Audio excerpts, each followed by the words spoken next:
शफानगर गांव एक ऐसा गांव था जिस गांव में हमेशा लहर चहर बहनी रहती थी। उस गांव के लोग एक दूसरे के साथ खुशी खुशी रहते थे। एक दिन उस गांव से टम गुजर रहा था, तभी वहां का सन्नाटा देख वो हैरान हो जाता। पास में सभी गांव वाले एक साथ बैठे हुए थे। सफापुर गांव के पास एक छोटा सा गांव था, टूनपुर में सभी गांव वाले बहुत हैरान थे। उन सबको हैरान परेशान देख टम पूछता, अरे गांव वाले, आप लोग इतने परेशान क्यों हैं? गांव वाले अपनी परेशानी को बताते हैं। वो लोग कहते हैं कि धीरे धीरे करके उनके गांव से सभी लोग गायब हो रहे हैं और रात को कुछ अजीब सी आहट सुनाई देती है।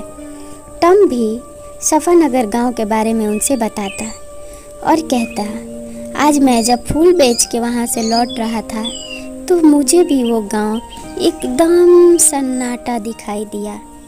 गांव वालों को यकीन ही नहीं होता। वो लोग उस रात भी चैन से नहीं सो पाते।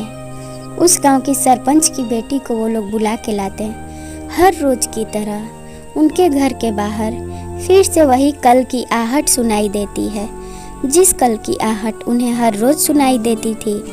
हर रोज किसी न किसी के घर के आगे अचानक से कल आ जाया करता था और उसे कोई लगातार चलाता था, पर चलाने वाला कोई दिखाई नहीं देता था। इससे गांव वाले परेशान रहने लगे। ढाबे पे उस गांव की रमिया बैठी हुई थी। रमिया काकी गांव का खोज खबर हमेशा रखा करती थी।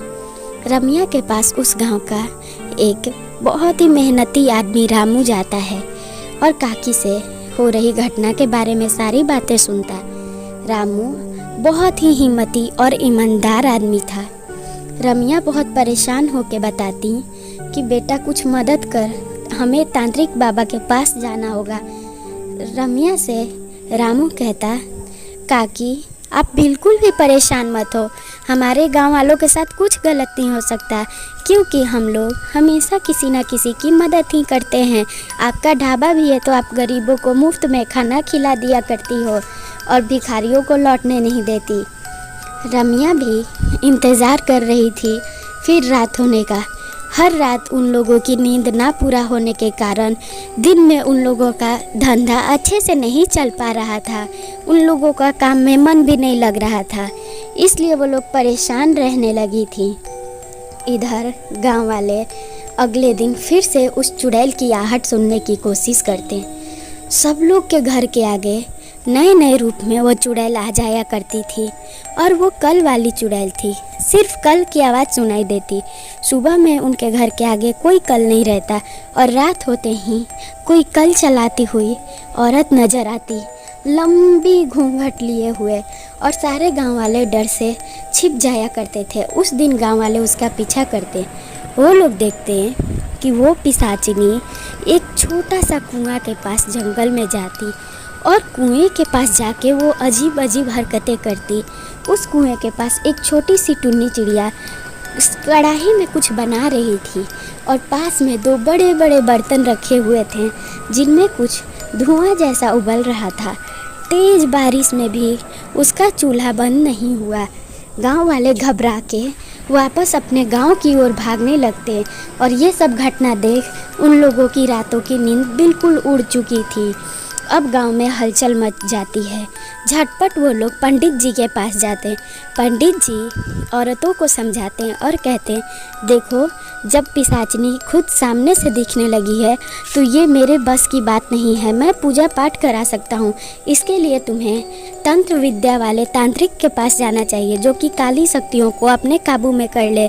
मैं बस अच्छी पूजा पाठ कराऊँ या फिर मैं किसी की मदद कर सकता हूँ। मैं तुम्हें एक तांत्रिक का पता बताऊँगा।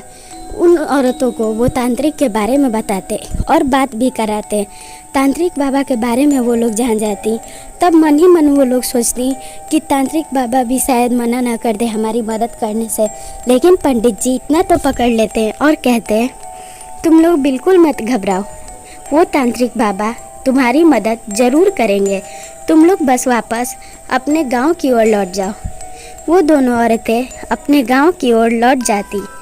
रात होते ही वो लोग योजना बनाती तांत्रिक बाबा के कहे अनुसार उस गांव का मेहनती और ईमानदार आदमी रामू ठेला लेके उस ओर निकल जाता जिस ओर पिशाचिनी का वो भूतिया कुआं था, और रास्ते में वो उस पिशाचिनी को बुलाने के लिए जानबूझ के आवाज़ लगाते हुए जाता, सब्जी ले लो, सब्जी ले लो, ताकि वो पिशाचिनी अकेला रामू को देख तुरंत अपने आप से बाहर निकले। तभी वहाँ एक छोटी बच्ची आती और कहती, अरे अंकल, क्या आप मुझे सब्जी देंगे? और अजीबो अजीब हरकत करती। बात वो रामू से करती और अपना मुंडी 10 बार आगे पीछे घुमाती। रामू को यकीन हो जाता और अंदर से वो घबराए हुए हिम्मत बांध के कहता, बेटा मैं सब्जी ज़रूर दूंगा। वो थोड़ी देर उसे अपनी बातों में फंसाता, तब तक वो ऐसी हरकतें करती और गायब हो जाती।